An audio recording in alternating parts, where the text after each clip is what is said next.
Hola, muy buenas tardes. Hola Silvio, muy ¿Cómo buenas estás? tardes. Marcelino, Natalie, muy buenas tardes a todos los asistentes a esta reunión por Zoom, que bueno, tiene el objetivo fundamental de difundir los resultados del estudio Atlas del Silencio, los desiertos de noticias en Venezuela, para revelar los efectos que ha tenido en el mapa de medios de Venezuela la oferta informativa local y a través, digamos, luego como consecuencia de esa práctica sistemática de 20 años de censura y de limitaciones a la libertad de expresión y el acceso a la información pública por parte del régimen político en Venezuela.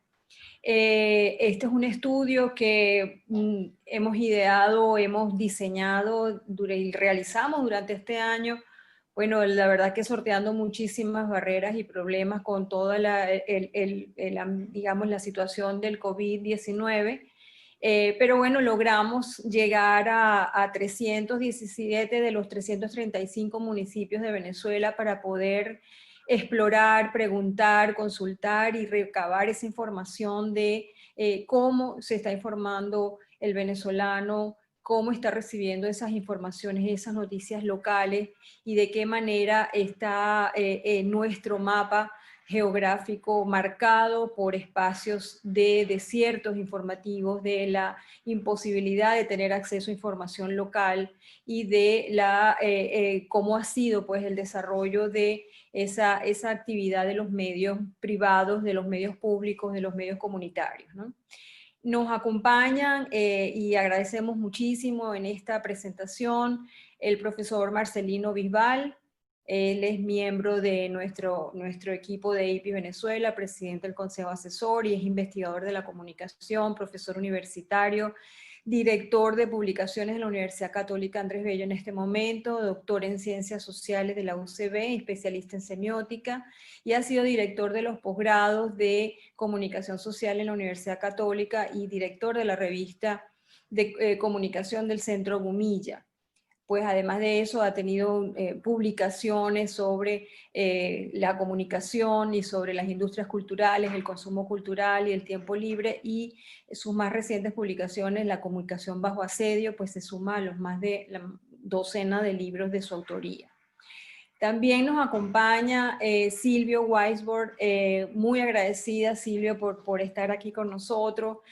Silvio es sociólogo, director y profesor de la Escuela de Medios y Asuntos Públicos de la Universidad George Washington en Washington, Estados Unidos, y ha publicado artículos en la edición en español en New York Times, Clarín, La Nación, muchos otros periódicos de Estados Unidos y de América Latina, y es también editor en jefe del Journal of Communication entre el 15 y el 18.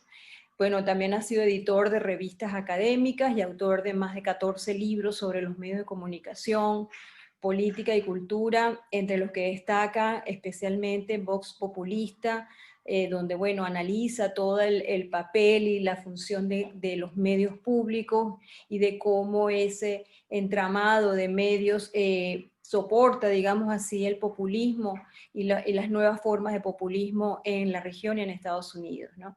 Y bueno, tiene también otras publicaciones como Media Movement en el 16, Communication a Post-Discipline en el 19 y la novela Duelo anterior del 2009. Y bueno, lo quisimos invitar especialmente a este foro virtual para que compartiera con nosotros esa reflexión sobre la realidad y los efectos para una sociedad democrática que está exigiendo inclusión, diversidad, pluralidad y la necesidad de tener distintos medios de comunicación para poder profundizar esa democracia. Y también está con nosotros Natalia Alvaray, es periodista venezolana que ha trabajado durante más de 2 décadas en innovación y gestión de empresas periodísticas.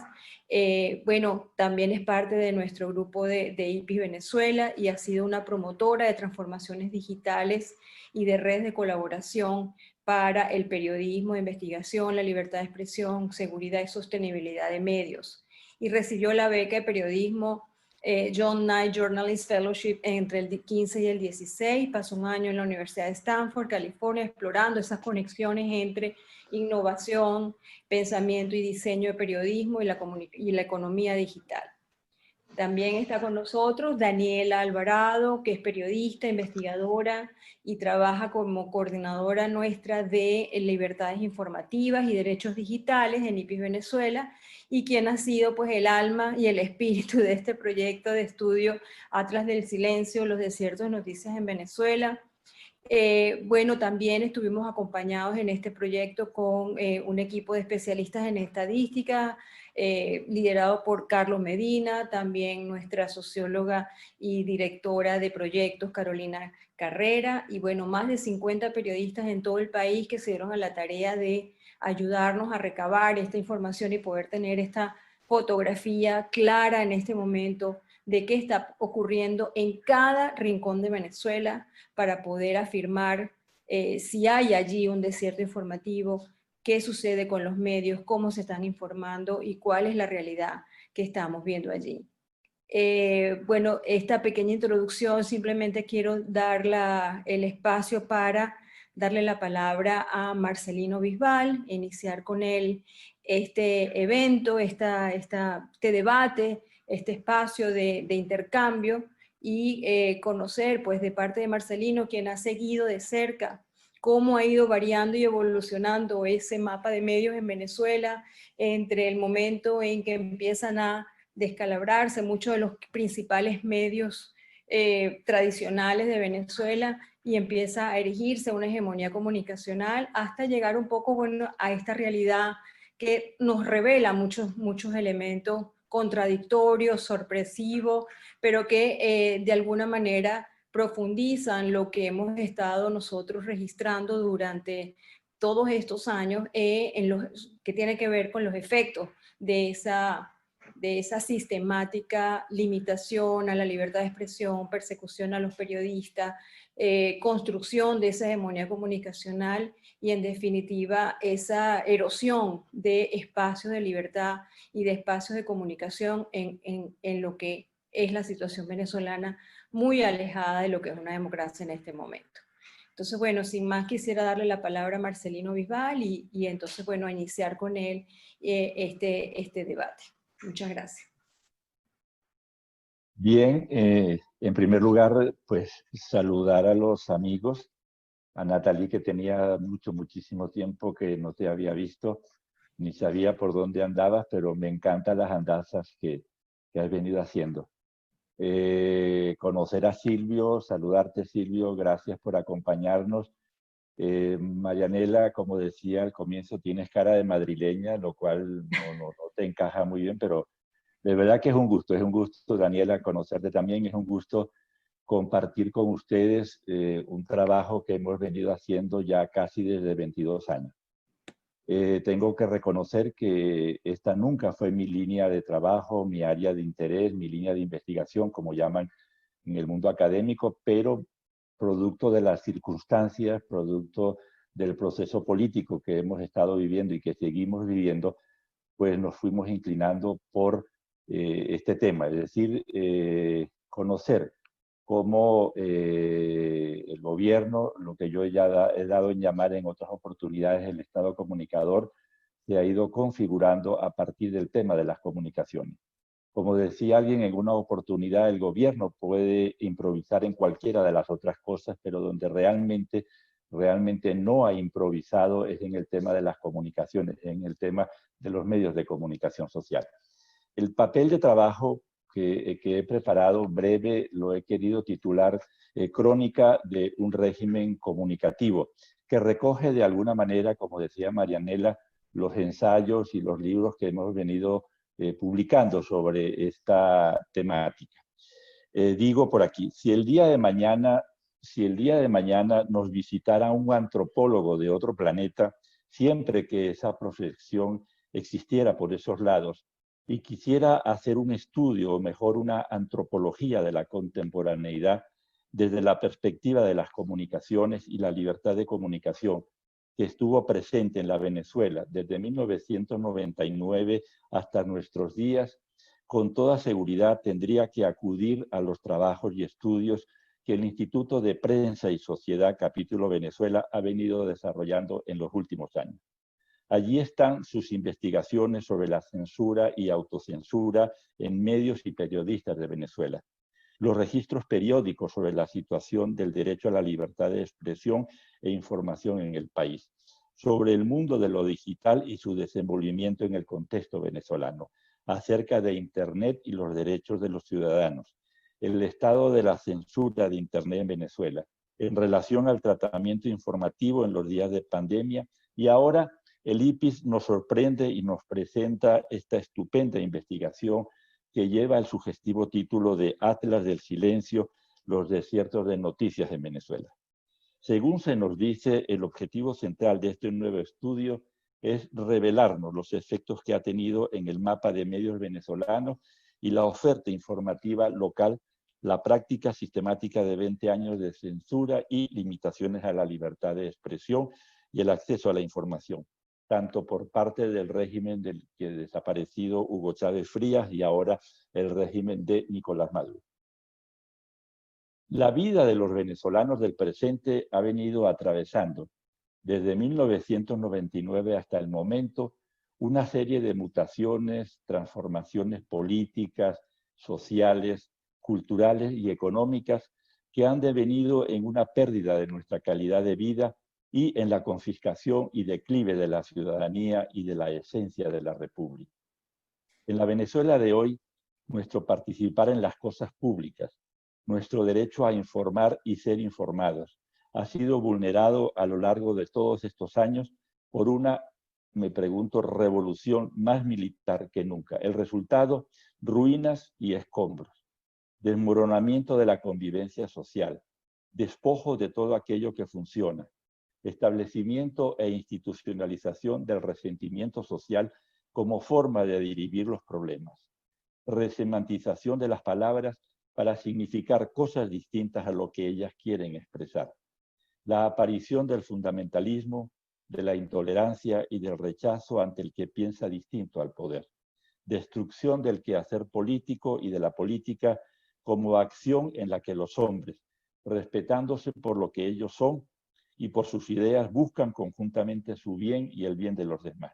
Y un largo etcétera que se nos ha venido imponiendo a lo largo de ya casi 22 años. En este sentido, a todos los que nos escuchan y nos ven, yo les recomendaría el último estudio de la Universidad Católica Andrés Bello, la encuesta de condiciones de vida del venezolano, y una vez que la leamos y la meditemos y la reflexionemos, lo que provoca es realmente salir corriendo, de verdad, verdad.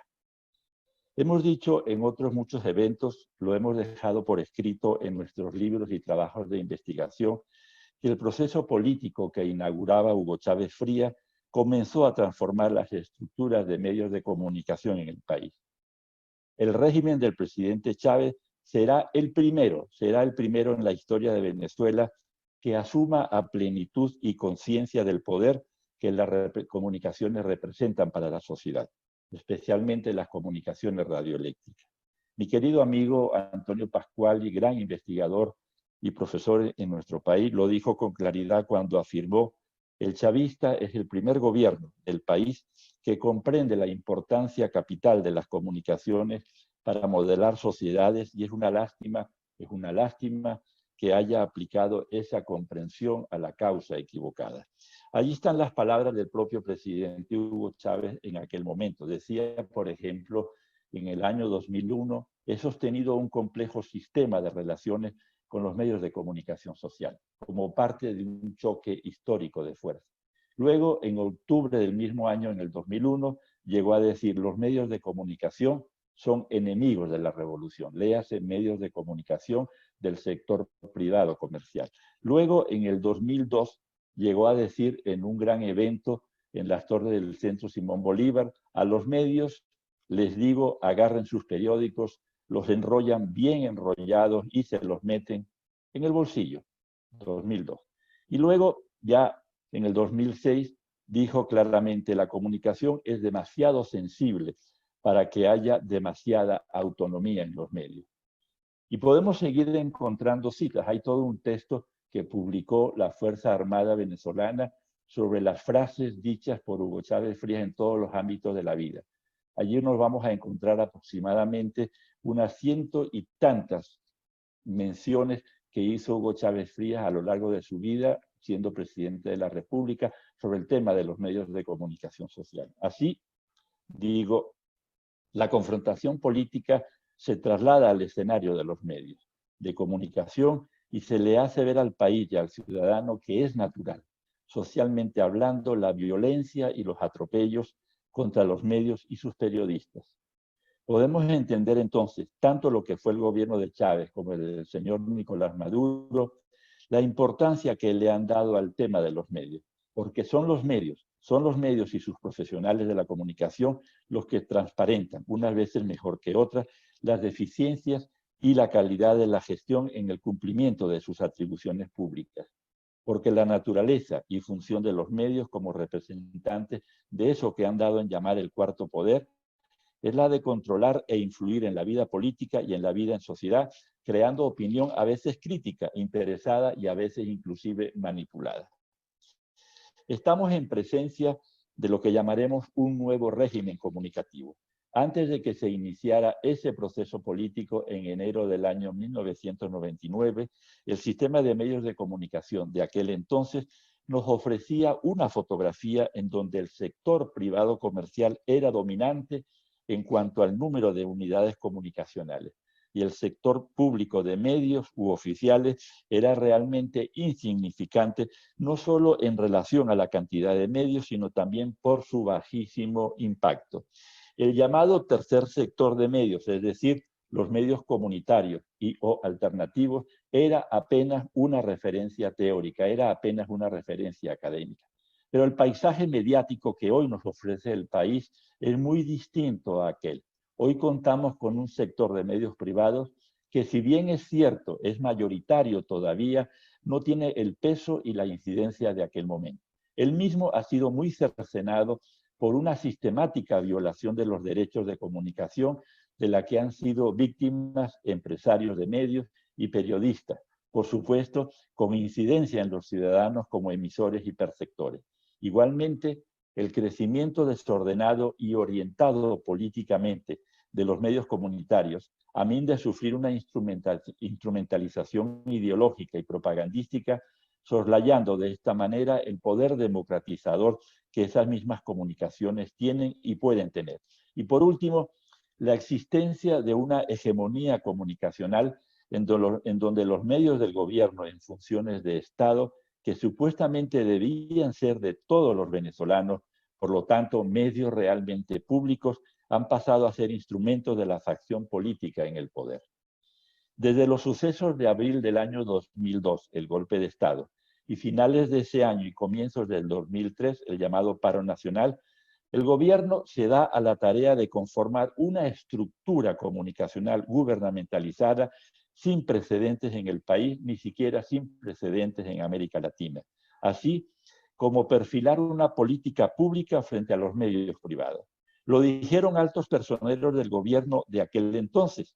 Se trata, comillas, decía el ministro de Información y Comunicación de aquel momento, mi queridísimo amigo y discípulo William Castillo, que se equivocó realmente.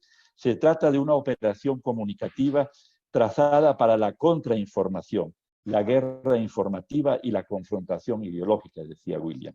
Esta operación, diseñada en ese entonces, tuvo dos objetivos bien claros y que con el correr del tiempo han demostrado cuán exitoso ha sido. Por un lado, fortalecer la capacidad comunicativa del gobierno, al que yo he llamado Estado comunicador, y por el otro, debilitar a los medios privados comerciales. Dentro de todo ese contexto, el tema de los medios y el de la cultura se fueron convirtiendo en un lugar de y para la política, se fueron convirtiendo en el escenario de la confrontación política. De ahí el diseño de lo que hemos denominado el Estado comunicador, que se fue conformando con paciencia efectiva e hilando muy fino, y como expresaba mi queridísimo amigo y escritor Alberto Barrera, el gobierno puede improvisar en todo, menos en las comunicaciones. Decía en ese momento Alberto, llevamos ya 14 años viendo cómo se reproduce 1000 veces el mismo guión. El balance de ese Estado comunicador, en estos ya casi 22 años, aún haciéndose de manera muy sintética y con los datos que tenemos a la mano, nos da una idea del modelo de estructura comunicacional gubernamentalizada y con aspiraciones hegemónicas, que se diseñó con el único objetivo de ir sustituyendo poco a poco el modelo comunicacional cultural que habíamos conocido. Los medios del Estado-Gobierno, bajo la tríada Estado-Gobierno-Partido-Líder, han jugado un papel. Lo siguen cumpliendo aún sin la presencia del líder, de darle al país otra orientación y organización, no de sentido democrático, sino más bien y sobre todo autoritario y con evidentes rasgos totalitarios. Se cumplieron así dos principios. El primero tiene que ver con la idea de que la realidad social nos muestra que existe una conexión e interrelación profunda entre el sistema político prevaleciente o que se quiere instaurar o el que se intenta instaurar a pesar de todo y con todo, y el régimen comunicativo que aquel en parte condiciona. El segundo se conecta con una vieja idea expuesta en el Brasil del año 1939 en plena dictadura de Getúlio Vargas, cuando un grupo de intelectuales brasileños que se dieron en llamar intelectuales orgánicos con el régimen llegaron a decir lo siguiente: los medios de comunicación no deben pensarse como simples medios de diversión y de información, sino como armas políticas sometidas al control de la razón del Estado, armas políticas sometidas al control y a la razón del Estado. Este panorama, resumido de manera más que esquemática, ha tenido incidencias en las capacidades de emitir y recibir de los ciudadanos. En tal sentido, ya para terminar, quisiera traer una cita, quizás extensa, pero esclarecedora, de lo que ha significado y cuál ha sido su resultado en el mundo comunicacional venezolano, o la existencia de lo que nos van a mostrar al final de esta presentación con los llamados desiertos informativos de la cita es de nuestro queridísimo investigador y gran amigo, en homenaje a él, fallecido recientemente, Antonio Pasquali, que aparece en su último libro, La devastación chavista, transporte y comunicaciones. Antonio nos decía en ese libro, porque varias generaciones de pensadores del siglo XX lograron evidenciar el rol ontológicamente fecundante de las comunicaciones en la conformación de las estructuras sociales humanas. Para nosotros es ya verdad apodíctica que entes incomunicados, que no saben uno del otro, no pueden congregarse en estructuras de humana convivencia, en polis, porque ello requiere de previas capacidades comunicativas. Una verdad ya entrevista hace 25 siglos por un Demócrito que asignaba a la persistencia del lenguaje la posibilidad de socializar a través de la comunicación. Ese axioma fundamenta un corolario altamente revelador y hoy de enorme actualidad para nosotros los venezolanos. Si comunicar es socializar, reconocer la existencia del otro y desear vivir con él tolerando sus diferencias, todo intento deliberado y planificado de incomunicar producirá entonces siempre y necesariamente efectos desocializantes y deshumanizantes, un negar al otro, el supremo crimen antihumanista, decía Simone Weil. De lo cual se infiere que limitar, modificar, confiscar, regimentar o conculcar fuera del contrato social por coacción nuestra natural propensión a emitir y recibir mensajes en toda libertad es un atropello social y político de suprema gravedad, porque desfigura y entraba la base misma de mi posibilidad y manera de convivir con el otro, el comunicar. Así, modos de comunicar y formas de convivir son interdependientes. Una comunicación autoritaria, sociedades sumisas, genera sociedades sumisas. Una comunicación bidireccional y dialogal, sociedades abiertas y democráticas. Intervenciones en códigos, canales, contenidos, soportes, emisores y destinatarios del libre comunicar, cuando no legitimadas y consensuadas por democrático convenio, siempre generan control, manipulación, avasallamiento, persuasión e intoxicación o esclavitud. Hasta aquí, mi querido amigo Antonio. Y como expresaba, y con esto concluyo, en cierta ocasión Susan Sontag, la verdad viaja en la flecha del tiempo. que así sea. Gracias. Muchísimas gracias, Marcelino, por esas reflexiones, por además traer al debate esas enseñanzas de Antonio Pascual, y también quien permanentemente estuvo atento a lo que era esta acción contra los medios, a esa transformación de ese mapa comunicacional y de cómo eso efectivamente tenía una respuesta y digamos, afectaba de una manera intensa a una sociedad cada vez más censurada, autocensurada y en silencio, ¿no? Eh, Antes de avanzar en adelantarme a conclusiones que quiero dar el tiempo para que Daniela y también Natalie hablen del estudio, vale la pena recordar una sola cifra, ¿no? que tiene que ver con esto que dice Marcelino, o sea, cómo ha cambiado esa estructura. De acuerdo a la información que nosotros recogimos, solamente un 6,92% de las personas dicen en este momento informarse a través de, por ejemplo, de periódicos impresos, que en otros momentos eran el principal medio de comunicación, el principal referente que teníamos en Venezuela. Y solamente 8,63% dicen informarse y tener información a través de las televisoras. Dos de los pilares, digamos así, de lo que serían esos medios tradicionales, vemos en estas cifras cómo se han ido derrumbando para dar paso pues a otros medios que sin duda alguna, más allá de la ola global de importancia a los medios digitales, en Venezuela tiene unas particularidades que vamos a ver en este estudio. Bueno, quiero darle la palabra entonces ahora a Silvio Weisberg, para que pues también nutra pues este debate con su percepción y sus reflexiones en relación a ese voz populismo y a esos medios y a la función de esos medios y de los distintos medios públicos, privados y de toda la naturaleza en la democracia. Gracias, Silvio. Muchas gracias por la invitación, por la oportunidad de compartir algunas ideas. Seré breve. Reflexiones, digamos, que me surge este trabajo es, en primer lugar, creo que la importancia de este trabajo no es solamente documentar la situación de ciertos informativos, que creo es una expresión excelente para entender lo que está ocurriendo en Venezuela.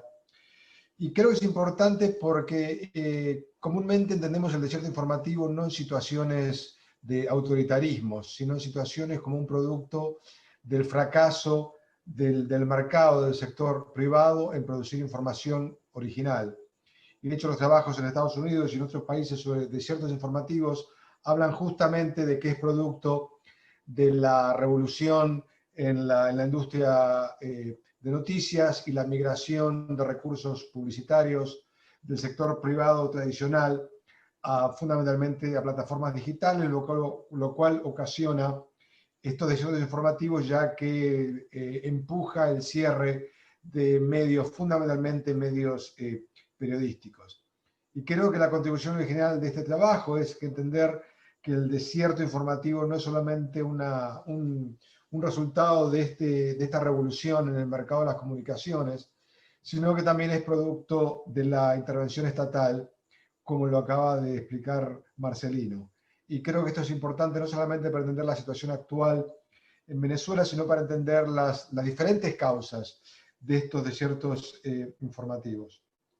En segundo lugar, creo que lo que estamos hablando de desiertos informativos es cuáles son las alternativas o los mecanismos para paliar estos déficits creados por el hecho que haya municipios donde no hay información original, no hay medios originales, y si los hay, en gran parte se dedican a reproducir información producida por medios nacionales o medios globales o información bajada de las redes. Para decir, si bien puede haber una redacción, no necesariamente gran parte de su producción es producción original, sino que es repetir información ya producida por otros medios o producir información de muy bajo costo. Y creo que a la hora de pensar cuáles son las soluciones en América Latina, pero creo que en el caso venezolano es difícil pensar alternativas, ¿vale? Es decir, es difícil pensar alternativas privadas justamente por el sofocamiento del sector privado en las últimas 2 décadas en Venezuela y la fuerte presión desde el Estado. Es muy difícil o imposible pensar el sector público como una alternativa para paliar ese déficit de información, justamente por lo que Marcelino y muchos otros han documentado, que en realidad el Estado, a través especialmente de los medios públicos, es parte del problema y no parte de la solución a los problemas de un mercado informativo que no satisface, que no, digamos, cumple con el requisito de producir información original. Y esta, digamos, para mí es la gran inquietud que me queda después de ver este estudio, que es, digamos, no la importancia de documentar estos desiertos informativos, sino cuáles son las alternativas, y que no es claro que una alternativa privada sea viable, por lo menos en este corto plazo, y obviamente el Estado ha sido parte del problema y no parte de la solución. Y una tercera reflexión que me merece esto es que las últimas dos décadas del gobierno, ya sea bajo Chávez o Maduro, han coincidido con el colapso, digamos, de la industria periodística y la industria de radiodifusión. Y creo que Venezuela ha llevado la peor parte en esto, digamos, que ha sufrido 2 embates, 2 revoluciones, que no solamente modifican completamente el mapa de la comunicación pública, sino que llevan a una situación donde es difícil en este momento, especialmente en situaciones de autoritarismo, ver opciones, ¿no? Ver una opción a la industria tradicional en un mundo que ha cambiado, que ha virado hacia lo digital, ya sea tanto en el tema de la información como en captar recursos publicitarios, y, digamos, ir esta idea del Estado comunicador que Marcelino hablaba, que, digamos, ha agudizado, ha profundizado problemas que hemos visto en otras democracias. Entonces, por lo cual mi impresión, y esto no es original lo que voy a decir, es bastante sombría, digamos, no solamente porque este informe documenta la confluencia de estas 2 crisis, sino porque es difícil ver la alternativa. Y quiero dejarlos con esta idea, que una de las paradojas que estamos asistiendo, que estamos viendo actualmente, es que si bien se habla de una sociedad de la abundancia de la información o de la abundancia de la desinformación, esta sociedad a nivel global o a nivel nacional coincide con la tremenda pobreza de recursos informativos, de producción original periodística, ya sea periodismo profesional o periodismo ciudadano, en algunos sectores, como muestra este estudio. Entonces, creo que es muy fácil llevarse la impresión, digamos, que los desiertos informativos no importan o no son relevantes porque estamos en una sociedad de la información, y creo que esa conclusión es errada, porque justamente la sociedad contemporánea nos muestra la abundancia de información en algunos casos, más allá de su calidad o de las intenciones de quien produce esa información, pero al mismo tiempo esta idea de desierto, de que no hay información original, información de calidad, información cuidadosa, y que gran parte de lo que circula de información es fundamentalmente repetición de información ya producida. Concluyo acá. Gracias.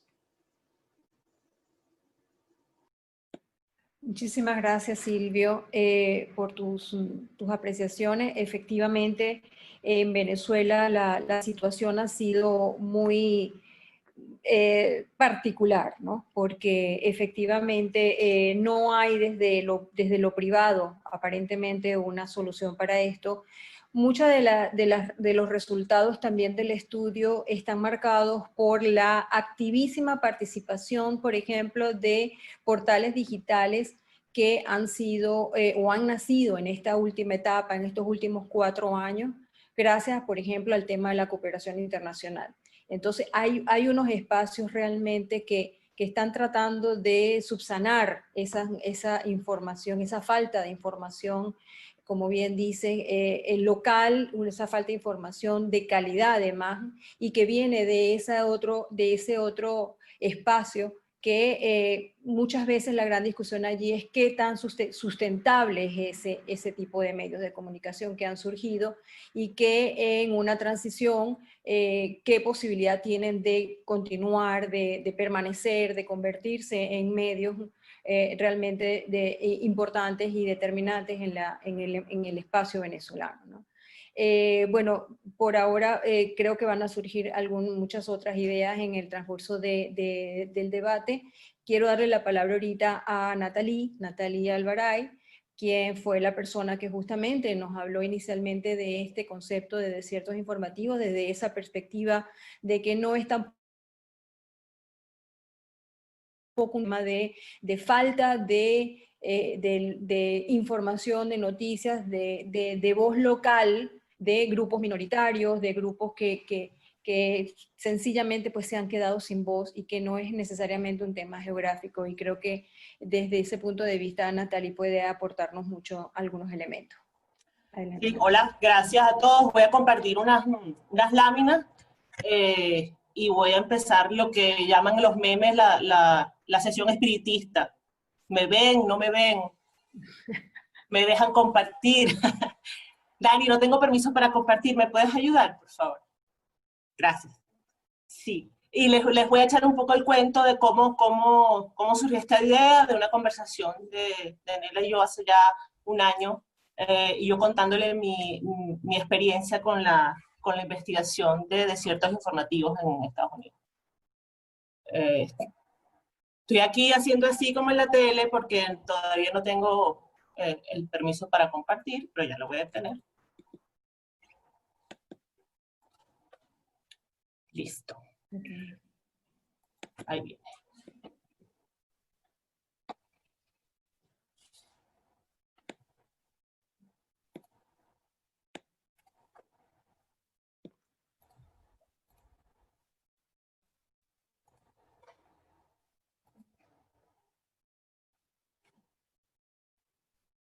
Bien.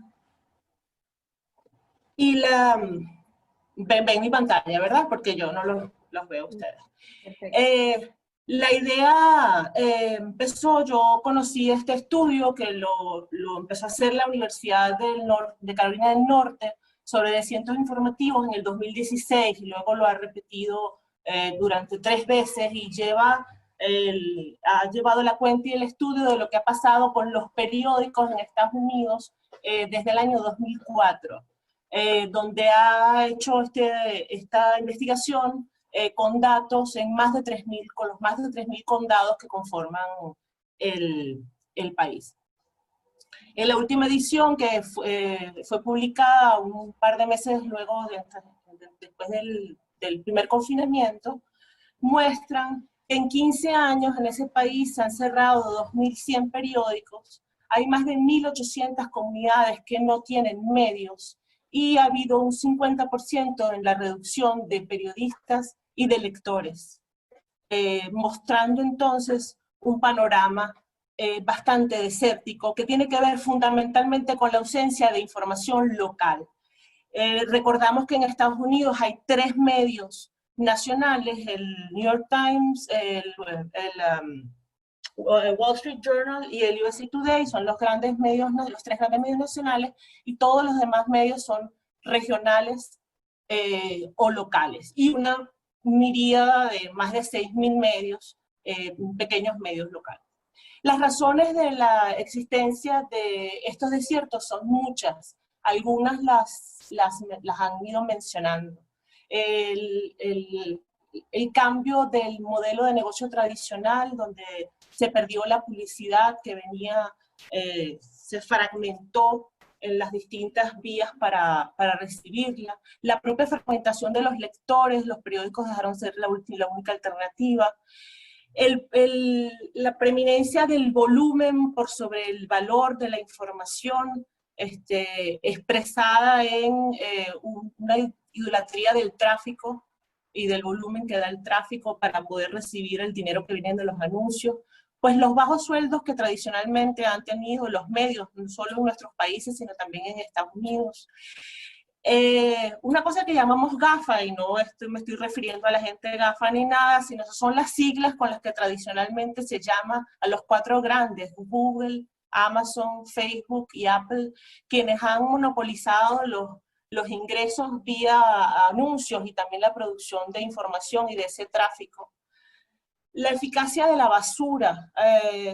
Decía Silvio que efectivamente hay mucha información que se repite porque es eficaz para producir tráfico, pero que no genera ningún valor porque no permite tomar decisiones en nuestras comunidades, ni nos informa sobre la vida diaria, ni tampoco sobre nuestros gobiernos locales. Es decir, no es un periodismo que nos otorgue valor, pero es eficaz. Ha habido una enorme pérdida de empleos, ha habido un cambio de hábitos, hay la enorme competencia, porque ahora los medios no compiten solo entre los medios, sino compiten con Netflix, con los videojuegos, con Instagram y todo lo que nos atraviesa en nuestras pantallas. Y por supuesto los cambios tecnológicos que van desde la carencia de una infraestructura que funcione hasta la abundancia de opciones. También este año, en ese estudio, fue descrito un fenómeno en los muchos periódicos que quedan, y son los que llaman periódicos fantasmas o zombies. Siguen existiendo, no han desaparecido, se siguen llamando igual, pero sus redacciones están muy disminuidas y son una sombra de lo que fueron, y la información que producen no es original y no es relevante. Y esto también forma parte de esa descripción de los desiertos informativos. Nela y yo tuvimos esta conversación y describiendo esto dijimos, bueno, esto se parece mucho a cosas que podemos ver en nuestro país. ¿Qué pudiéramos hacer para hacer una investigación similar? Porque resulta que vivir en un desierto informativo tiene muchos peligros. Dijimos, no sabemos nada de lo que ocurre en nuestra calle, en nuestro barrio, no sabemos la calidad de nuestra agua, ni la calidad de nuestro transporte público, si no tenemos medios que nos informen. Disminuye el sentido de vivir en comunidad. Decrece la confianza en la democracia y en las instituciones. Se incrementa la polarización política. Se contribuye a la desinformación al no haber medios locales que nos informen. Desaparece el monitoreo de los gobiernos locales y crece la cleptocracia. Se elimina la posibilidad de contrastar información y creamos esos filtros burbuja donde no contrastamos nuestras ideas con las de otros y no creamos un sano debate que nos permita crecer y convertirnos en ciudadanos. Como decía Nela, los desiertos informativos no son solo geográficos, también son lingüísticos, culturales, económicos, temáticos o de identidad. Vamos a ver algunos ejemplos. Esta es una foto de la ciudad de Nueva York. Y si yo les dijera que la ciudad de Nueva York es un desierto informativo, me van a decir que estoy un poquito loca. Pero resulta que sí lo es, o lo era. Porque el New York Times, al convertirse en un diario nacional, abandonó la cobertura de las noticias más locales. Y luego la crisis que tanto hemos mencionado hizo que el cierre de medios muy locales como el Village Voice o de periódicos como el New York Daily Post de calidad menor, pero que sin embargo cubría las noticias locales, fuera reduciendo su plantilla. Y esto hizo que en el 2018 se encontraran con que mapeando la ciudad de Nueva York no había un medio que diera información local, que nos diera esta información que conectaba a las comunidades y las enriquecía en sus decisiones en la vida diaria. Entonces hubo una unión de dinero filantrópico y de fundaciones para crear un medio digital que se llama The City, que está en este momento cubriendo ese pequeño desierto que se armó en lo que llaman la capital del mundo. Este es otro ejemplo que les voy a poner en Detroit, que no es un desierto porque hay al menos 3 grandes medios que cubren la ciudad.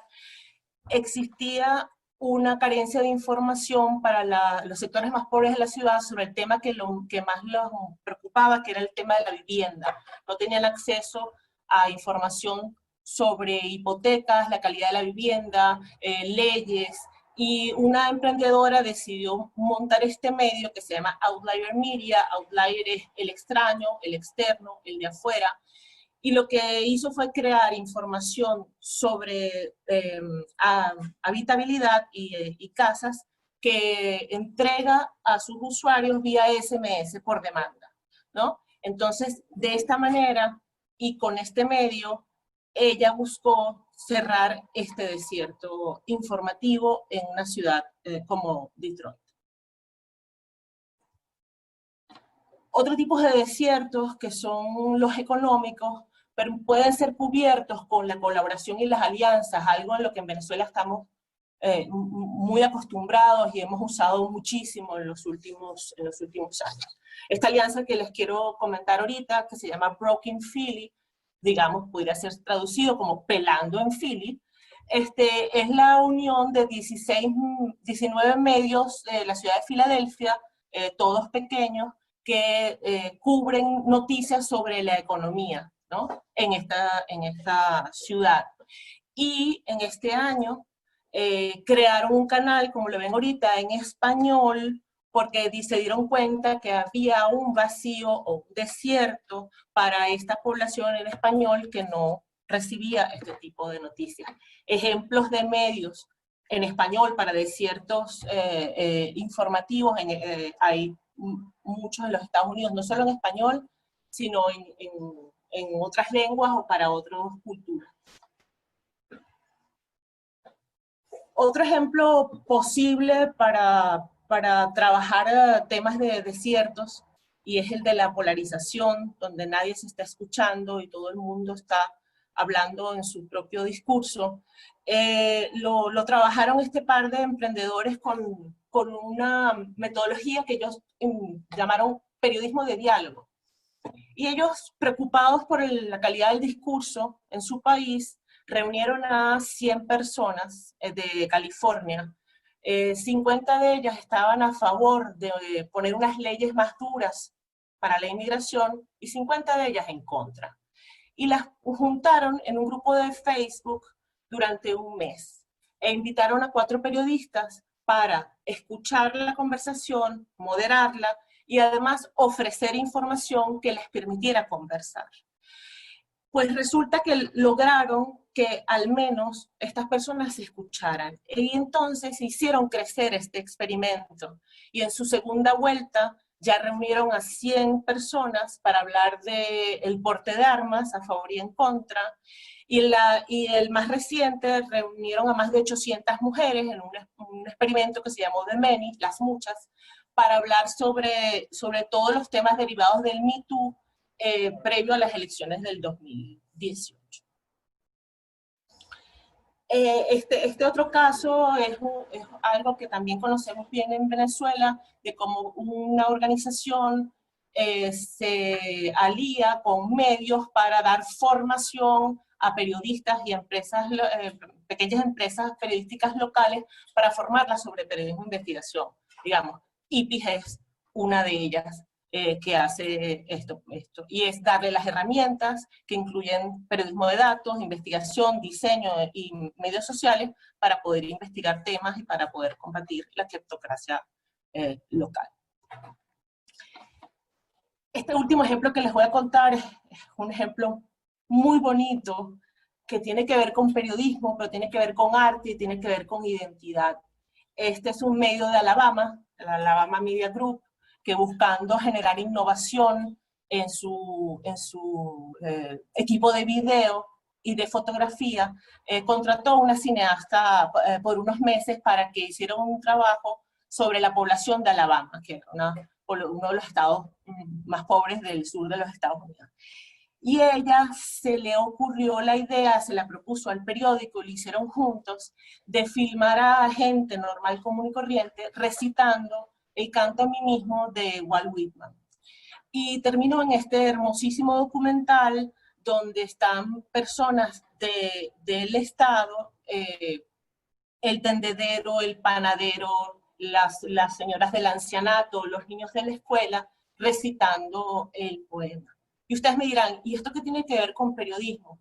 Bueno, todo y mucho. Tiene que ver con creación de comunidad, tiene que ver con conexión de la gente, tiene que ver con la reducción de esos desiertos informativos que, como dijimos al comienzo, también tienen que ver con el sentido de pertenencia. He mencionado estas 4 palabras, colaboración, comunidad, conexión y conversación, como maneras de combatir desiertos informativos. Y en Venezuela se están haciendo muchas de estas cosas. Ahorita me vienen a la cabeza los ejemplos del Bus TV, que también es la Parada TV y la Ventana TV, que es maravilloso emprendimiento para conectar a la gente con las noticias, o el Cafecito, el Guayoyo, que nos invitan las Cocuyos, o tantos otros ejemplos, la red de corresponsales del Pitazo cercanos a su comunidad. Es decir, hay muchas cosas que están ocurriendo. Sin embargo, el estudio que hicimos y que ahora Daniela les va a presentar muestra el tamaño de los desiertos que tenemos en Venezuela. Y esto es solo el comienzo. A partir de lo que ahorita vamos a ver, nos quedan muchas preguntas abiertas. Algunas de ellas las pongo aquí. Porque este es solo el comienzo de contar una historia y de ver cómo lo vamos llenando. Entre esas preguntas, ¿quiénes son los dueños de los medios que en este momento están funcionando? ¿Está digital llenando el vacío de los medios tradicionales? ¿Dónde y cuándo esta gente consume noticias, esta gente que vive en el desierto? ¿Cuáles son las nuevas voces? ¿Cuál es el rol importantísimo de la comunicación pública que queremos, no de la que tenemos? ¿Y cuál es la calidad de la información local que recibimos? Todo esto y más nos permitirá seguir transitando esos desiertos y tratando de reducirlos. Gracias. Muchísimas gracias, Natalie. Sí, efectivamente, pues ahorita van a ver los resultados de este informe y cómo lo hicimos. Y como bien dice allí, lo dice Daniela también, es el comienzo. Esta es una primera fotografía que era necesario que hiciéramos, porque efectivamente ha pasado mucha agua debajo de este puente y realmente no sabíamos qué tenemos, o sea, no sabíamos qué medios teníamos, qué pasa en cualquier rincón de Venezuela. Venezuela es mucho más que las grandes capitales. Aquí pudimos ver, por ejemplo, esos espacios en las zonas indígenas, en la frontera. El tema de la frontera está muy, muy golpeado con el tema de los desiertos. Y ni siquiera el Estado, a pesar de su intención hegemónica, ha cumplido una función de generar esos medios públicos, esos medios de servicio público. Ni siquiera los medios comunitarios tampoco son una referencia. Como les decía, muchos de esos espacios se están haciendo con estos medios digitales que han sobrevivido como respuesta a lo que ha sido un ataque permanente. Pero bueno, esa es la foto que tenemos en este momento, que es una foto, es una instantánea, que efectivamente puede ir teniendo cambios, pero que nos va a dar una plataforma clara para poder sobre esa plataforma colocar estas preguntas que se hacen, Natalie, e ir a una segunda fase de cómo justamente crear soluciones, como bien decía Silvio, a romper eso o por lo menos a replantear esos desiertos informativos.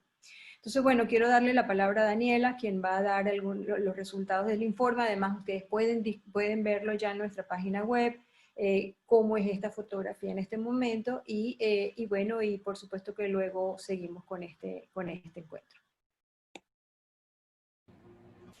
Hola a todos, gracias Nela, gracias Silvio, Marcelino, Natalie por estar aquí. Bueno, un honor compartir este espacio con ustedes. También voy a aprovechar yo de compartirles una presentación. Denme un chancecito.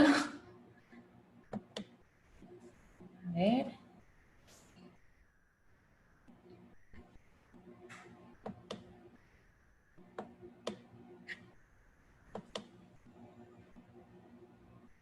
Ahora sí. Okay. Perfecto.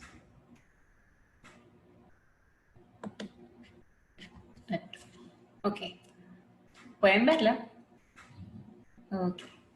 Bueno, aquí les presento nuestro estudio Atlas del Silencio, los desiertos de noticias en Venezuela. Esto es un estudio que nos ha arrojado un resultado muy importante, que es que más de 5 millones de venezolanos viven en desiertos de noticias, ¿no? Si a este número se suman los habitantes que residen en desiertos moderados, es decir, zonas donde también es insuficiente la información local, estaríamos hablando de más de 14 millones de venezolanos que viven en desiertos informativos o desiertos moderados, ¿no? Por lo que estamos hablando de una situación muy grave, porque es casi el 50%, ¿no? de la población venezolana. Pero ¿cómo llegamos a esta conclusión? Y como bien mencionaba Natalie y también Marcelino, nosotros decidimos pensar, ¿no? en que frente a esta situación que atraviesa el país, en la que hemos visto cómo han desaparecido de manera progresiva los medios de comunicación tradicionales, y la censura también ha migrado, no solo se ha concentrado en estos entornos, sino que ha migrado a los entornos digitales. Decidimos ver, bueno, cuál es la situación de medios de comunicación en Venezuela en cuanto a la producción de noticias locales, es decir, cómo se está informando la ciudadanía en todo el país, ¿no? En cada rincón. Y decidimos concentrarnos en analizar esta situación en los 335 municipios del país, ¿no? De manera que pudiéramos ver cuáles son esos medios que producen noticias locales y, bueno, cuántos habitantes residen en zonas donde se encuentran en un desierto de noticias. O sea, es insuficiente la cobertura de informaciones a través de periódicos, de medios digitales, de estaciones de radio y de televisión. Y fue así que decidimos hacer un diagnóstico y mapeo de estos medios de comunicación nacionales, regionales, locales, que producen, aunque sea con poca frecuencia, noticias sobre la realidad de esos 335 municipios del país. En esta primera fase logramos llegar a 317 de esos 335 municipios, y para poder recabar información que reflejara esa realidad, decidimos hacer un cuestionario en el que las personas que participaran pudieran describir las características de estas plataformas informativas, es decir, el tipo de formato de difusión, la naturaleza de estos medios, el alcance de sus publicaciones, su línea informativa, entre otras características. Pero lo importante era entender cómo operan estos medios de comunicación, para poder entender con mayor profundidad cómo es la calidad, ¿no? También de esas informaciones, porque estamos hablando, pues, de medios de comunicación que operan en situación precaria debido a las fallas recurrentes de los servicios básicos, como la electricidad, el agua. La misma escasez de gasolina también dificulta la operatividad de estos medios de comunicación, y, bueno, a eso se le suman también las fallas de internet. Para lograr recabar estas informaciones fue esencial el trabajo colaborativo. Nosotros hicimos la aplicación de esta consulta gracias al apoyo de nuestra Red Nacional de Corresponsales y Colaboradores, que estuvo integrada por 52 periodistas de los 24 estados del país. Y gracias a su trabajo, nosotros logramos recabar los testimonios de ciudadanos de todos los municipios, de los 317 municipios del país a los que pudimos llegar. Fueron en total 653 personas, y entre ellas se encontraron no solo trabajadores de medios de comunicación como periodistas, locutores, también contamos con la participación de activistas de derechos humanos, docentes, abogados, funcionarios públicos, médicos, incluso personas dedicadas a las labores del hogar, porque nos interesaba que fuese la ciudadanía en general quien nos diera esa percepción de cómo realmente se están cubriendo las informaciones dentro de su comunidad.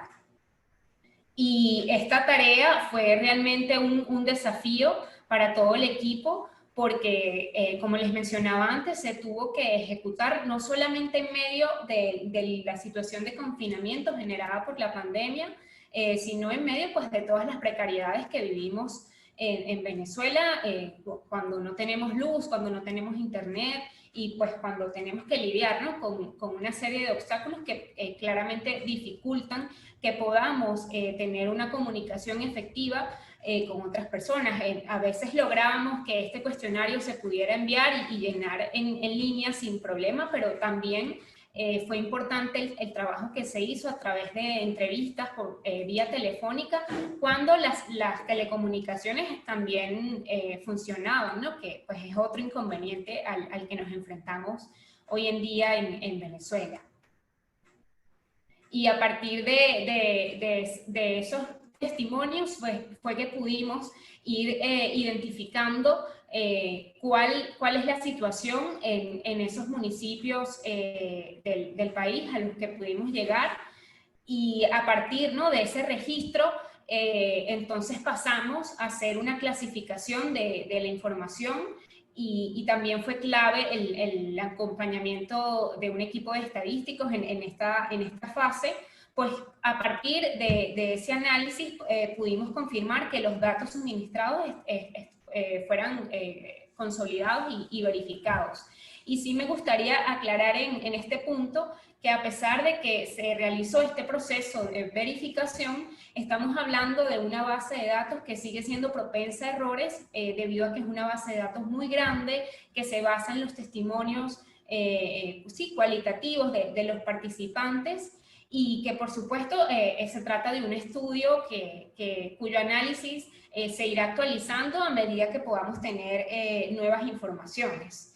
Entonces, a partir de esta revisión, pasamos a hacer la clasificación de estos municipios evaluados, y no solamente tuvimos en cuenta el número de medios referidos en esas localidades, sino el tamaño poblacional de cada uno, ¿no?, de cada uno de esos municipios, si se trata de un municipio grande, pequeño o mediano, ¿no?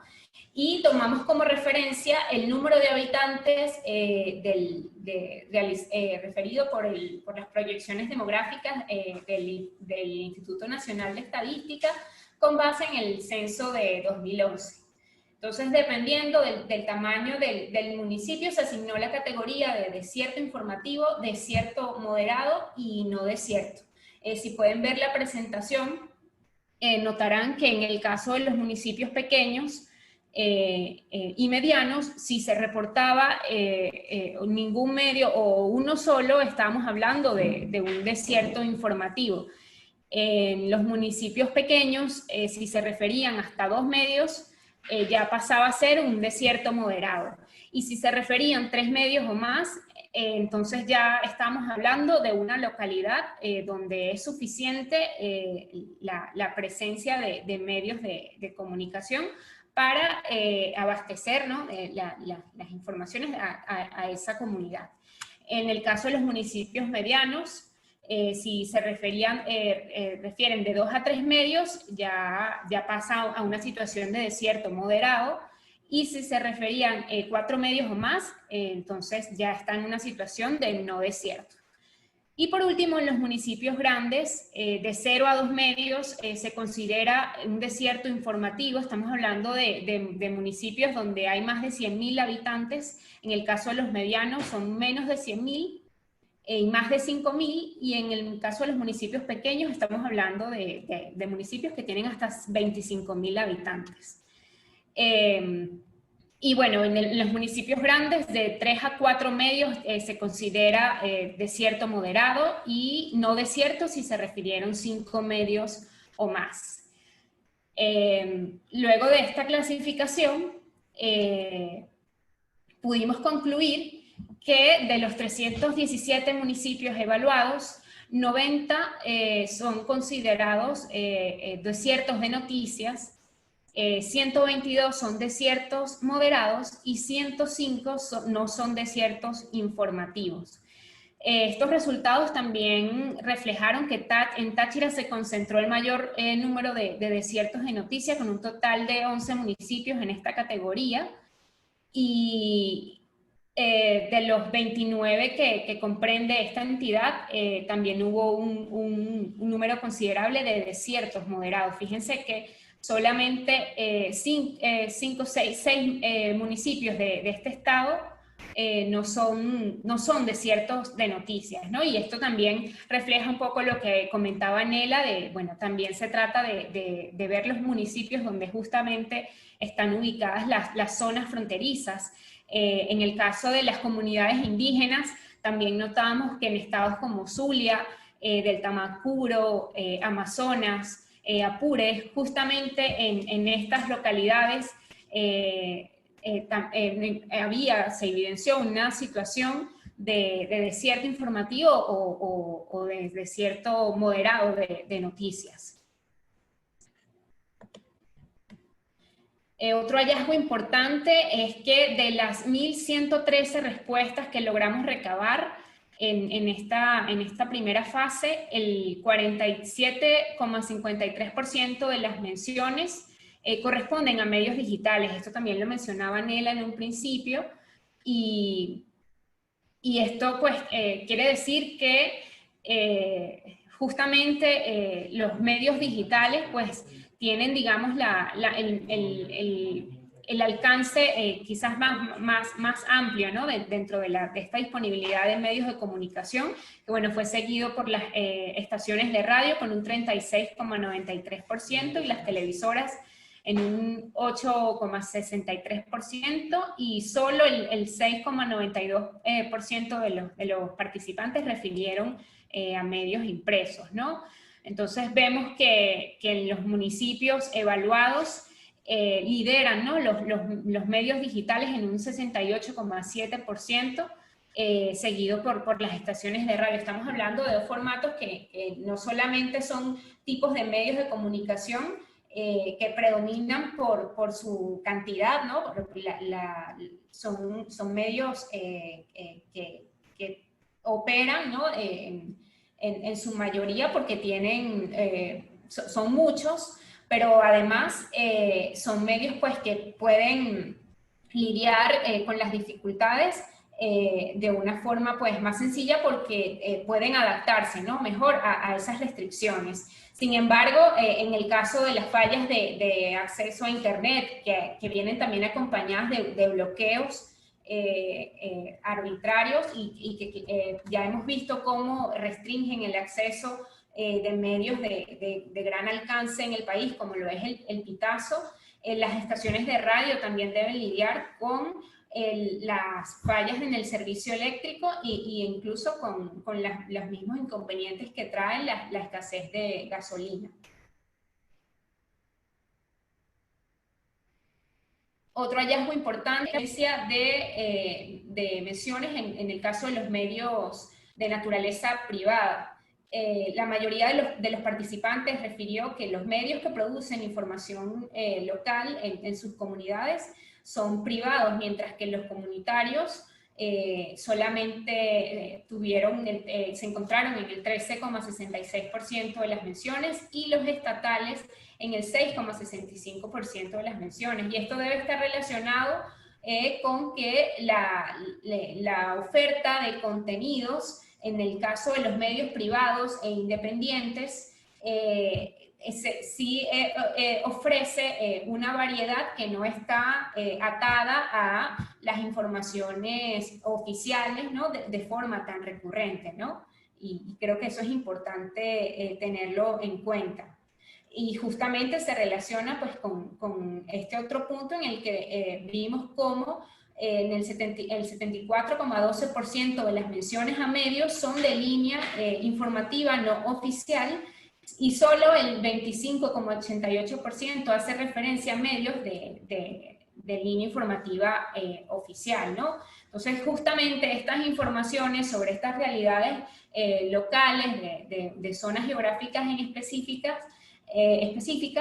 se puede ver con mayor frecuencia a partir de estas respuestas de los participantes en medios de línea informativa no oficial. Y quisiera aprovechar este momento para, bueno, de nuevo resaltar que esto se trata de una primera fotografía, como lo describió Nela, y que esperamos que sea un estudio en el que podamos seguir sumando datos para registrar nuevos medios de comunicación y para actualizar la información de los medios que ya han sido referidos.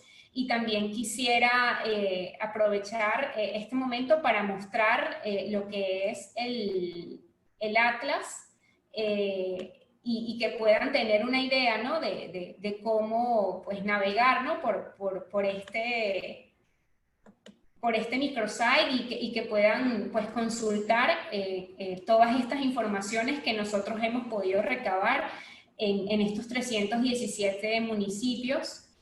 Y ya va, tengo que volver a compartir pantalla. Aquí está.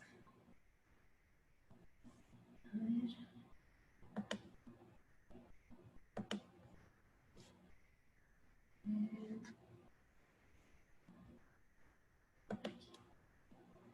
Perfecto.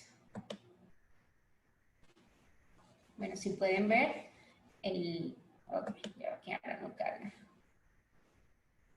Aquí tenemos el home de nuestro microsite y pueden ver que tenemos el mapa nacional donde podrán consultar cuál es la situación en cada estado del país y ver incluso los resultados por municipio, donde podrán ver no solamente el número de habitantes de esa localidad, sino la cantidad de medios de comunicación que se refieren, el tipo de medios y cuáles son algunos de ellos, ¿no? Para que puedan tener una idea, ¿no? De cuáles fueron los medios donde las personas consideraron que pueden encontrar informaciones sobre su localidad.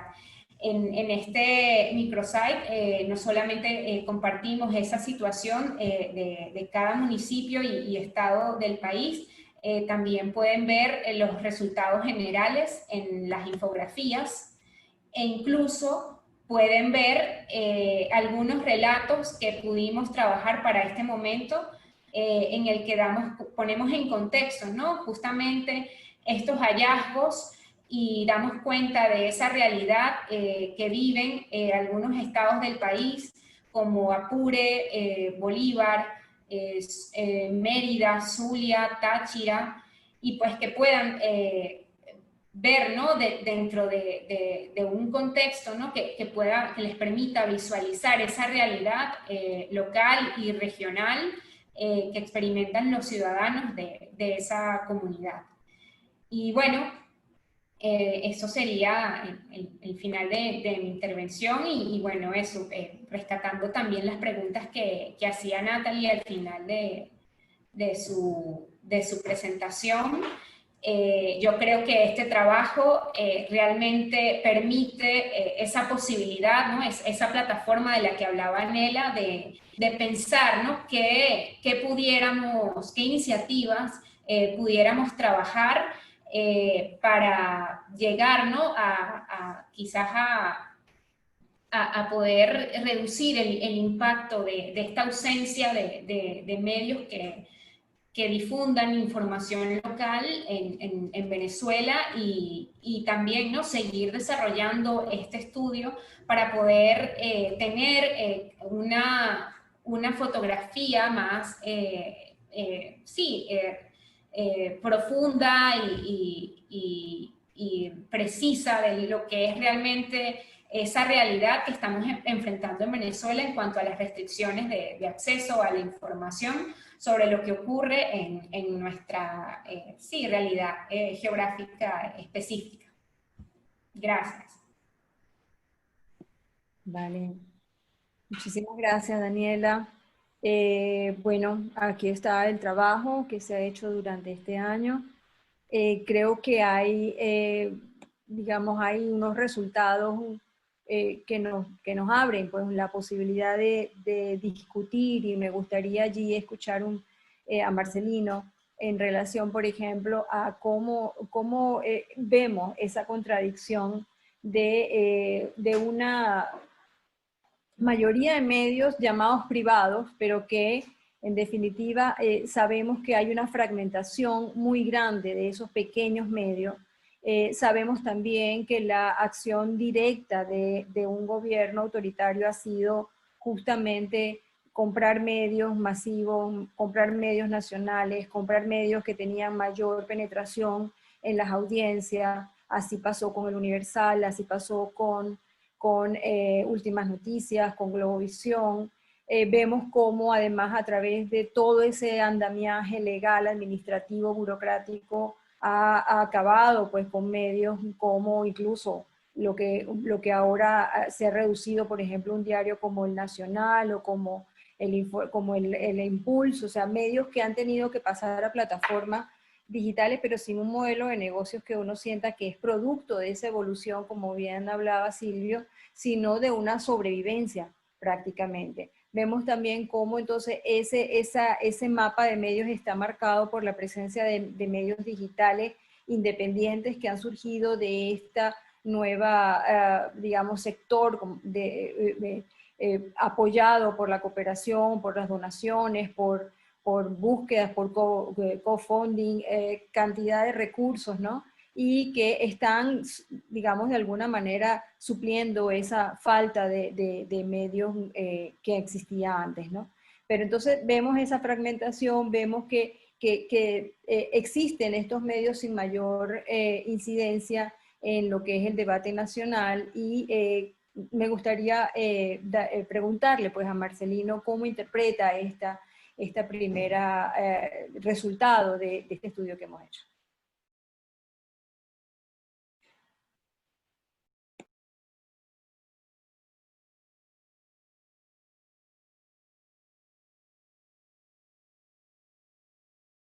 Marcelo, el micrófono. El micrófono, ajá. Okay. Ahora sí me oyen, ¿verdad? Decía que primero felicitar a todo el equipo de IPIS. Cada día me sorprenden más, de verdad que sí, por el tipo de trabajo y el tipo de investigación que están haciendo. Yo tengo que reconocer que muchas de mis reflexiones vertidas en ensayos o en algún texto de los que hemos trabajado, pues tienen que usar necesariamente los datos que nos produce una institución como IPIS, digamos, porque a partir de allí pues ya uno empieza a reflexionar. Por eso en mi presentación arrancaba diciendo que si el día de mañana alguien del futuro pues quisiera estudiar lo que ha ocurrido en el país en el tema de las comunicaciones y en el tema de la libertad de comunicar, pues necesariamente va a tener que acudir, ¿verdad?, a los trabajos de investigación que ha venido haciendo el Instituto de Prensa y Sociedad. En ese sentido, aplaudirlo, felicitarlos y reconocer de verdad ese gran trabajo del que nosotros nos hemos valido en muchas otras oportunidades. El otro tema, de alguna manera, lo apuntaba Silvio, y el tema de preocupaciones que él decía, ¿no? Es decir, para mí es una gran preocupación, es decir, ¿cuáles son las alternativas frente a este panorama? Es decir, ¿qué se puede hacer?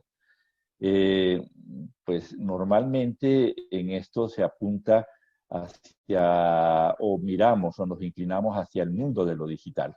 Sin embargo, quien vive en Venezuela, en el contexto nuestro, el mundo de lo digital a veces no es del todo cierto. Es decir, yo le decía a Daniela, y creo que se lo comentaba a Marianela, donde yo vivo, casi a unos 45 minutos de Caracas, estamos hablando de Caracas, no estoy hablando de Ciudad Bolívar o de Cojedes o de Portugués, estoy hablando de Caracas, la capital de la República.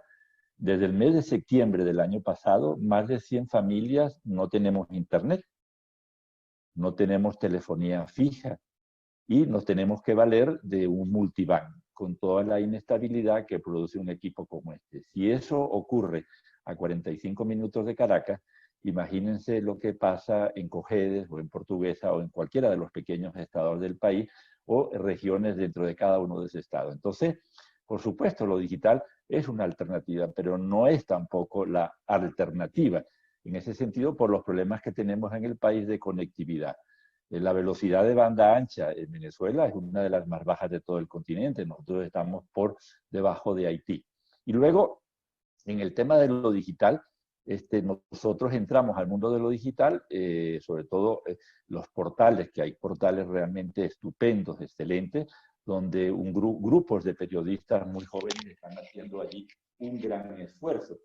Sin embargo, el tema de la rentabilidad, lo apuntaba también Silvia, esos periodistas tienen que vivir, esos periodistas tienen que comer el día a día. Entonces, está bien, yo insisto que está bien, pero no es realmente la alternativa. Entonces, y además otro tema que a mí me preocupa muchísimo, las condiciones que vive el país.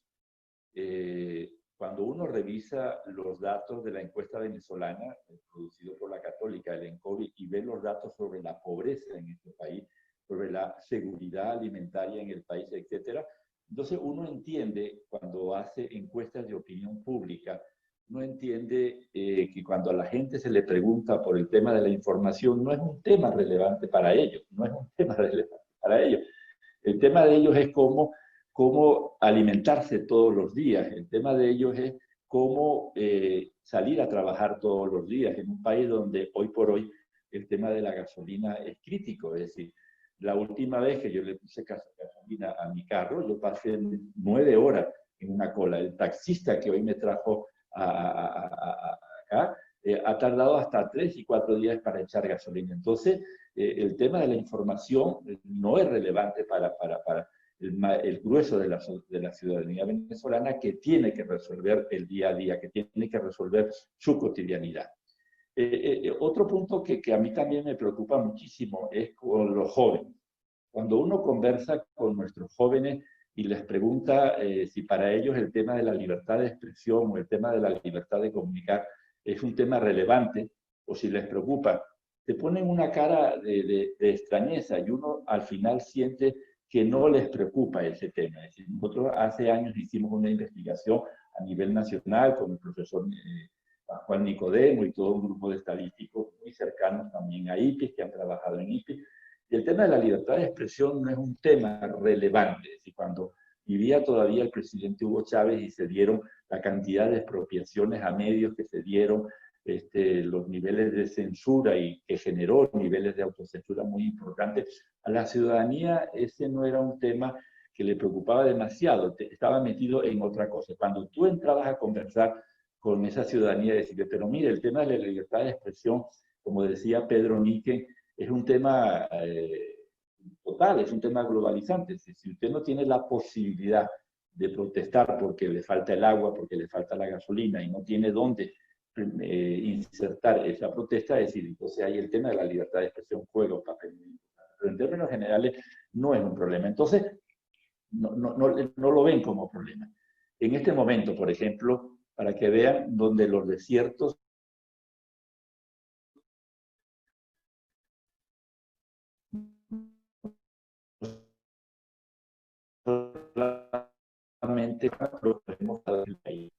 el oficio que estoy ejerciendo en este momento, no porque me agrade demasiado, que es el oficio de editor. Nosotros hicimos un libro que lo quisimos presentar en la ciudad de Valencia, el estado Carabobo, uno de los estados más importantes del país. Todas las librerías del estado Carabobo han sido cerradas, y están cerradas, no existen librerías. Uno va a San Cristóbal, no hay librería. Uno va a Ciudad Bolívar, no hay librería. Es decir, allí también existe un desierto intelectual, un desierto cultural muy, muy importante. Entonces, yo no soy nada optimista, se los digo de verdad, aunque algunos en la universidad dicen que Marcelino es un olímpico, es un optimista olímpico. Sí y no, es decir, en la situación que vivimos hoy en el país es terrible, es muy grave, donde existe un desierto, insisto, en todos los niveles de nuestra vida. Y lo que planteaba Silvio para mí es muy, muy preocupante. ¿Qué podemos hacer en esta situación? Yo creo, de verdad, me disculpan mi pesimismo, yo creo que podemos años de medios que todavía quedan en el país, los que no se han ido, los que todavía siguen siguen presentando un medio a trancas y barrancas, como solemos decir, o tienen mucho miedo, están intimidados, tienen miedo de perder el negocio, ahí priva realmente el negocio, y los jóvenes periodistas que han irrumpido, y hay trabajos estupendos, excelentes portales digitales, también lo están haciendo a trancas y barrancas, es decir, económicamente el tema negocio de esos medios es muy complicado. Entonces, ¿qué podemos hacer? Yo siento hoy por hoy que podemos hacer realmente muy poco. Y confiar, yo no soy creyente, no creo en el Supremo ni en el absoluto, pero confiar en que todas estas cosas que vienen apareciendo a lo largo de estos días, de estas semanas, de este tiempo, como el informe de la ONU, el informe de la Comunidad Europea sobre el tema de las elecciones, sobre el tema de los derechos humanos, es lo único a lo que nos podemos amarrar y es donde los medios están haciendo un papel importante, sobre todo los medios digitales. Y luego también creo que Nathalie y Daniela lo decían, y lo comenté al comienzo, el tema de Internet. Si bien es cierto, alguien decía Internet en Venezuela sube cerro, pero cuando uno empieza a analizar para qué usa la gente del barrio, para qué usa la gente pobre, el Internet no es para leer información, no es para entrar en esos portales digitales que están haciendo, tiene otro uso totalmente distinto. Entonces, yo siento de verdad que a veces hablamos de estos temas para los que somos militantes de estos temas, los que estamos metidos en este medio, pero el grueso de la población, de verdad, estos temas les resbala, como decimos en donde Muchas gracias, Marcelino. Quiero darle la palabra rápidamente a Silvio porque tiene que irse para otra reunión. Entonces, bueno, simplemente para unas palabras de despedida y básicamente eso. O sea, si crees que estos medios, los medios públicos, que en una transición o en un ambiente democrático, ¿qué función podrían tener para reposar estos, ¿no? Gracias de nuevo por la invitación y disculpas que me tengo que ir unos minutos. Pero creo que hay dos temas que me surgen. Uno es lo que acabas de mencionar, Nela, y creo que para los medios públicos en la transición o en una Venezuela pues autoritaria habrá que pensar cuáles son los desiertos y cuáles son las formas para que los medios públicos, digamos, paleen esas dificultades, esas pobrezas informativas. Más allá de lo que obviamente Marcelino dice con absoluta razón, de que estos son temas, digamos, nuestros, que estamos dentro de esta comunidad de medios y de información y democracia, y no necesariamente de mucha otra gente que no lo ve como prioridad, pero creo que para aquellos que pensamos cualquier resolución de los problemas, enormes problemas sociales y políticos que existen, alguna forma de democracia informativa es necesaria, es importante entender, digamos, cómo resolver estos desiertos. Y en segundo lugar, lo que se me ocurre es pensar en los lugares donde no hay desiertos, qué es lo que funciona. Que si hay algunas lecciones importantes de eso, para aprender, digamos, cómo los medios sobreviven en situaciones muy difíciles, cuáles son los modelos de negocio, si lo quieren llamar, que son viables, por lo menos en algunos distritos, y que hace una correlación, si esos distritos son, digamos, económicamente más pudientes, o hay otros factores que explican por qué hay medios más viables en los lugares que no son desiertos, o qué explican los desiertos moderados. Y a partir de entender esas situaciones, creo que ustedes ya tienen la base muy rica para ese trabajo, entender si alguna de las lecciones o de las enseñanzas de esas experiencias en sobrevivencia pueden ser replicadas en otros contextos.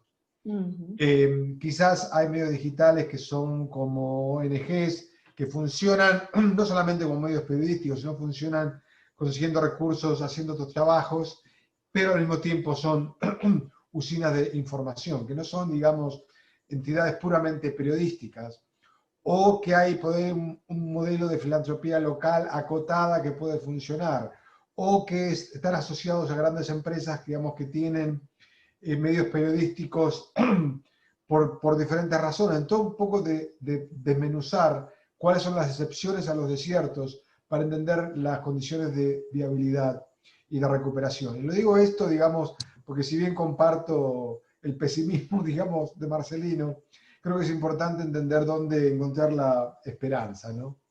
Y creo que la esperanza se puede encontrar aprendiendo de lo que funciona más allá de las situaciones tan complejas, tan difíciles que Venezuela está viviendo hace 2 décadas. Entonces, para mí ese sería un poco el trabajo futuro, o una de las ramas, digamos, para continuar este trabajo que ustedes ya han hecho el trabajo más difícil quizás, que es el trabajo de mapeo de base y entender, digamos, cuáles son las posibilidades hacia futuro. Así que eso es eso. De nuevo, muchas gracias por la invitación, un placer estar acá con gente que admiro hace mucho tiempo por el trabajo que vienen haciendo y feliz de ser parte de este proceso hacia futuro. Gracias. Muy agradecida nosotros también desde acá. Gracias, Silvio. Vale. Bueno, continuando, a ver, Nathalie, un poco en esa línea que deja abierta Silvio sobre posibilidades a futuro, si tuvieses que tomar una decisión como, no sé, como una, digamos, ejecutora de políticas sobre el tema de repoblar de estos desiertos, o sea, podríamos hablar de una acción urgente, inmediata, que te inspiraría a incidir en un punto. Lo digo un poco y pongo de contexto porque, por ejemplo, parte digamos, del modelaje que nosotros hicimos para este trabajo fue la cartografía de información de la FLIP en Colombia y el Atlas de Noticias del Instituto para el Desarrollo del Periodismo en Brasil, que hicieron unos estudios similares. Colombia lo hizo porque al terminar el conflicto, o por lo menos la firma, el acuerdo de paz, se dieron cuenta de que había zonas en Colombia que estaban absolutamente sin información porque habían estado tomadas o por emisoras que tenía la guerrilla o por emisoras nada más del ejército. Entonces eso les dio como un indicador de que había que mapear justamente la realidad en Colombia, y el paso siguiente de ello fue hacer una especie de escuela de periodismo, de capacitación, un poco, bueno, transhumante, ¿no? Iban por los municipios, se instalaban en un municipio y ahí daban capacitación local, de periodismo local en un municipio específico para que eso empezara a gente que luego nutriera las emisoras o los espacios informativos de esa localidad. Ejemplos como ese, ejemplos como el que puso Nathalie, los que puso Nathalie. Entonces, bueno, mi pregunta va un poco por ahí, Nathalie, de qué decisión tomarías si estuviese en tus manos incidir en este momento para revertir una situación desértica como esta. Bueno, una de las primeras cosas, es sumamente complejo y como decía Marcelino, está atravesada por una infraestructura tecnológica prácticamente inexistente que nos limita las soluciones digitales que en otros países han funcionado. Pero creo que pasa primero por ponerle a la audiencia al centro, que esto no estoy diciendo nada nuevo, lo decimos todos, pero lo decimos mucho y poco lo hacemos.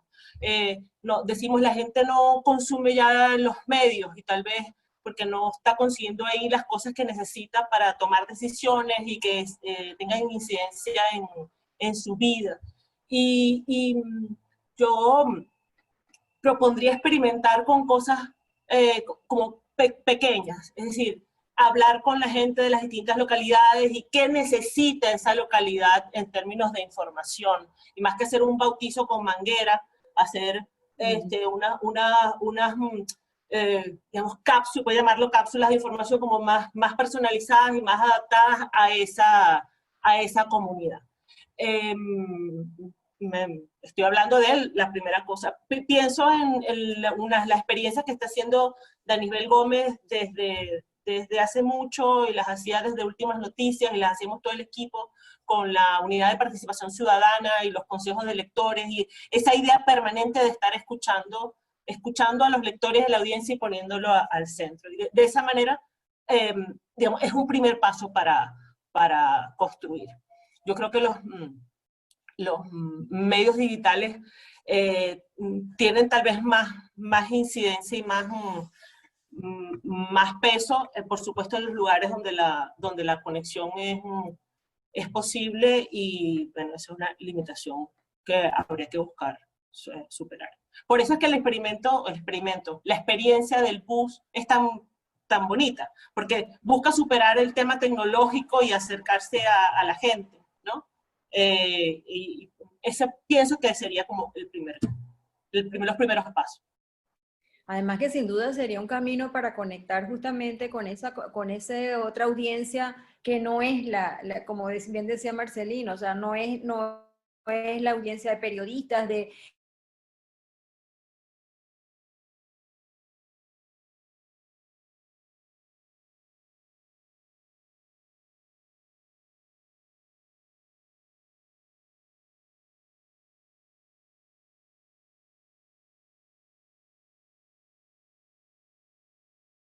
mentan también en una democracia, pero claro, 20 años ha minado demasiado esos principios, esas necesidades también, y bueno, estamos en esta situación, ¿no? Pero decías, Natalie. No, decía eso, si a lo mejor tú le preguntas, ¿te interesa el periodismo? Y te dicen que no, la verdad es que estamos aquí predicando los conversos, como decía Marcelino, pero si tal vez la pregunta es, ¿quieres saber el estado del agua que bebes o el estado del transporte público o cómo está tu gobierno? Es decir, ir a preguntas y respuestas más específicas que acercando los problemas a las personas y escuchando nosotros para dictaminar cuáles son. Así es. Bueno, quería abrir un poco el derecho también de palabra a los asistentes, si quieren hacer algunas preguntas por la vía del chat. En el momento de hacer cualquier intervención que tengan duda en relación al estudio, como les decíamos, bueno, está a disposición en la página, pueden ustedes verlo allí. Las historias vamos a seguirlas alimentando. Ahorita nos concentramos en los estados más afectados con este tipo de desierto. Bueno, es sintomático el tema de la frontera, el tema de estos espacios, por ejemplo, en esas comunidades, en esos municipios indígenas, no hay allí espacios para este tipo para romper este desierto. Bueno, el caso del Zulia es muy particular porque, bueno, y además que va en concordancia perfectamente con todo lo que es la crisis integral de ese estado y cómo el estado pues, principal, más importante del país, también es el que tiene mayormente esos desiertos informativos. Las zonas petroleras, que antiguamente eran zonas de avanzada en tecnología, en todo, están ahorita marcados por desiertos informativos. Un poco las conclusiones que podemos ver viendo, digamos, de una manera más cercana estos resultados, ¿no?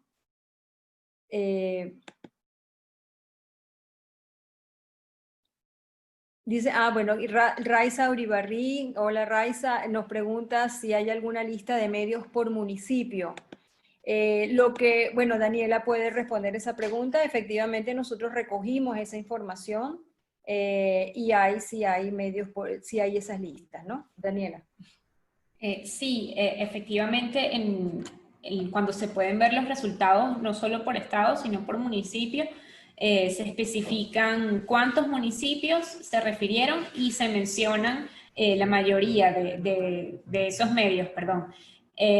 No se mencionan todos, pero sí se hace referencia a cuántos son digitales, cuántos son radios, periódicos, televisoras, y se mencionan algunos de ellos. Un factor importantísimo fue, por ejemplo, la presencia, que tú lo nombraste, Natalie, de los corresponsales del Pitazo a nivel nacional. O sea, muchísimos municipios que realmente nosotros no teníamos información ni conocimiento de que ahí hubiese una actividad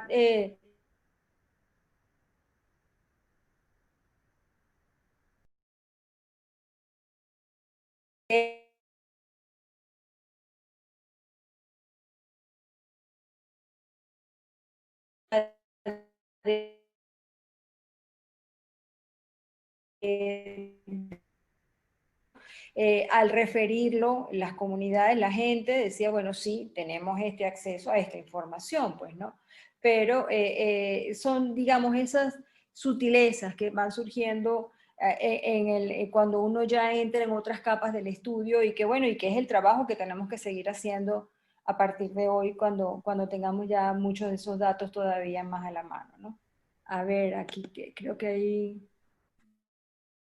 nos preguntan si hay contacto de algún medio o periodista que se encuentre en Guasdualito, Estado Apure. Daniela. Sí, de periodista como tal, que se encuentre en ese municipio, no, pero tenemos a nuestra corresponsal del Estado Apure, quien sí estuvo en contacto con ciudadanos que residen en esos municipios de ese estado y que fueron quienes dieron cuenta, ¿no?, de la situación particular en sus comunidades.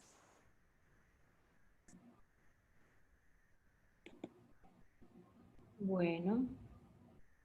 Sí. No tenemos por ahora más preguntas. Creo que hay Una pregunta para Natalie.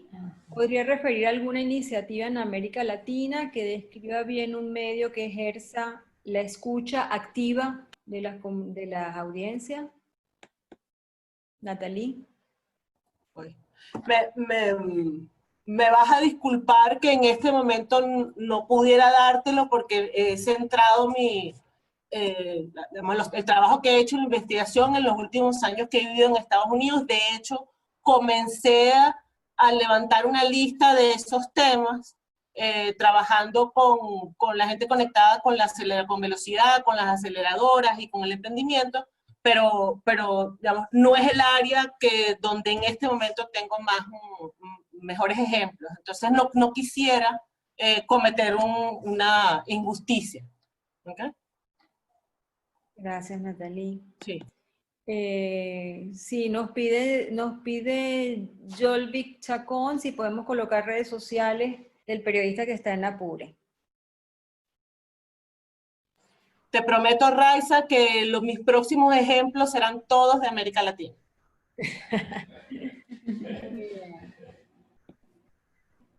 Bueno, si no tenemos más preguntas, algún comentario final, la invitación a que consulten el estudio, a que haya, como les decíamos, cuando estábamos haciendo el estudio es algo que es muy cambiante, porque por ejemplo, cuando estábamos haciendo el estudio, cerraron una radio en Sucre, ¿no? Y ya uno menos en el municipio.